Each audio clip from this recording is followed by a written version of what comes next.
கன்னியாகுமரி மாவட்டம் திருப்பரப்பு பகுதியில் செயல்படும் பன்றி பண்ணைகளுக்காக கொண்டு சென்ற இறைச்சி கழிவுகளை பொதுமக்களே மடக்கி பிடித்து காவல் நிலையத்தில் ஒப்படைத்தனர்.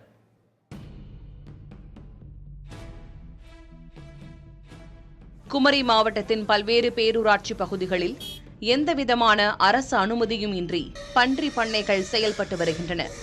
இந்த பண்ணைக்கு தினசரி கேரளாவிலிருந்து டன் கணக்கில் இறைச்சி, மீன் உட்பட பல்வேறு கழிவுகளை சட்டவிரோதமாக கொண்டு வந்து கொட்டி பன்றிகளுக்கு உணவாக வழங்கப்படுகின்றன. இதனால் நாள்தோறும் பல ஆயிரம் கழிவுநீர் நீர்நிலைகளில் கலந்து மாசடைந்து வருவது குறித்து புதிய தலைமுறை செய்தி வெளியிட்டுள்ளது. என்றாலும் திருப்பரப்பு பேரூராட்சியில் செயல்பட்டு வரும் 4 பன்றி பண்ணைகள் தற்போதும் எந்த தடையுமின்றி செயல்பட்டு வருகின்றன. இந்த பண்ணைக்கு மினி டெம்போவில் எடுத்து வரப்பட்ட கோழி கழிவுகளை திருவரம்பு பகுதியில் வைத்து ஊர் மக்கள் மடக்கி பிடித்தனர்.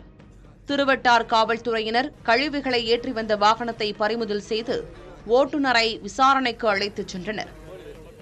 இன்னைக்கு பார்த்தீங்கன்னா ஒரு வண்டி பள்ளியாடி பகுதியை சார்ந்த ஒருத்தங்க ஒரு பண்ணி பண்ணை திருப்பரப்பு பகுதியில் நடத்தியிருக்காங்க. அதுக்கு பார்த்தீங்கன்னா இன்றைக்கி கோழி கழிவுகள் வந்துடுச்சு. பார்த்தீங்கன்னா இந்த ஏரியாவில் வர்றப்போ மக்கள் இந்த துர்நாற்றத்தினால் இதை சிறைப்பிடிச்சு இப்போ போலீஸாரிடம் ஒப்படைச்சிருக்காங்க.